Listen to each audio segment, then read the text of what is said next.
Chris, and this is going to be a contract episode. Due to recent developments and kind of across all sports, I came up with this idea, and I'm sure someone else has come up with this idea before. When players decide that they're outworking their contract, or when players decide that they don't want to be in a particular city anymore, that there should be something that comes up with a little bit more of a fancier name than what I have for it, but we'll call it a trade clause. And what that would mean is if your team is not performing the way that you so choose, or the way that is expected, or the way that it was promised when you signed that contract, if you meet certain stipulations in your contract, you can ask to be traded. No harm, no black marks, no black spots on your career, no pouting, no nothing. The team will have to honor what it says in the contract. And I think that this would go a long way to help preserve, I want to say, the legacy or the overall opinion of certain players, because only players who get away with stuff like this are the superstars, and the only players who are probably going to be able to have something like this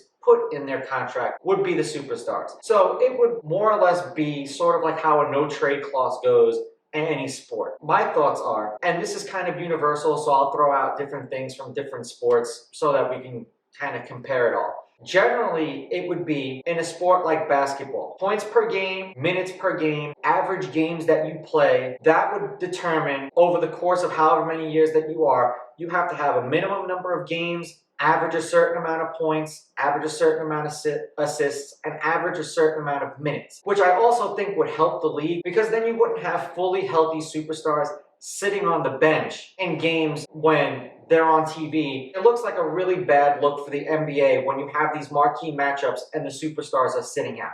Then you have sports like baseball, where you could go for a pitcher, innings pitched, strikeouts, appearances, wins. That would be another one. For hitters, you could have, home runs, RBIs, average, how many games they play.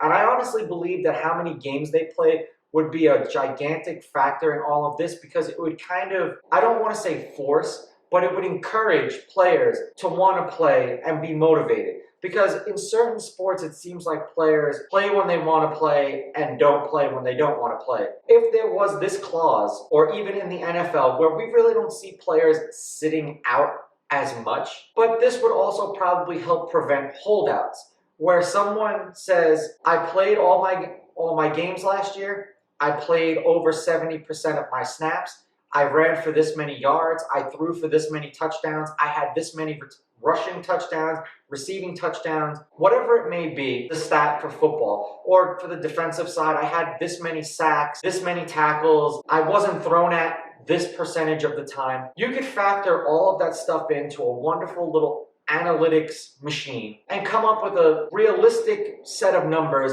for these players to meet. And then if they go and do that, and they come to you and they say, I'm not happy with management, I'm not happy with the direction that the team is going, I'm not happy with the coaching staff, whatever their reasoning is, if they meet the criteria, they can ask to be traded, and their trade has to be fulfilled. There will be no arguing, there will be no fussing, there will be no fighting. The only thing that I would find it hard to work out would be how the team doesn't get hit with a cap penalty. Sort of like what happened with Carson Wentz, where the Eagles wanted him gone, and now they're paying $33.8 million for him not to be there. So there would have to be some sort of incentive, and the players would have to give a little something on this, where if you're asking to be traded, and you got some sort of bonus, whatever penalty the team would take, you owe that new team. People are going to look at me like I'm crazy, but in certain circumstances, if you could work it out in these contracts where another team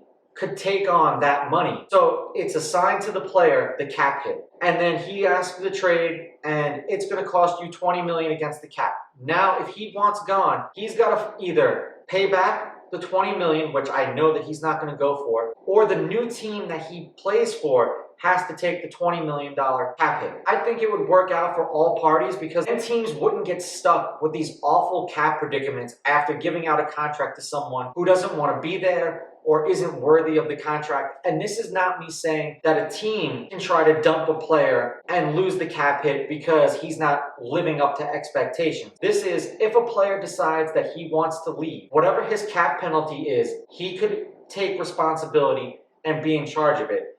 and the new team that's trading for him could offer to pay it. I think it would be a nice little suggestion. I'm sure that teams and lawyers and agents have all tried to figure something like this out. So if their players decide that they don't want to be in their situation, they could do so. I think that we should do away with rewarding tanking and playing awful to get out of a situation and reward people for playing good and wanting to be traded. Yes, it sucks. Yes, players are assets. It's just part of the business. That's what sports are. Let me know what you think of this take in the comments below. Don't forget to like and subscribe to my channel. Follow me on Instagram at Raw Sports Talk. Follow me on Twitter at Raw Sports Talk 1. I'll catch you guys in the next episode. I'm out. Ooh, baby, I like it raw. Yeah, baby, I like it raw.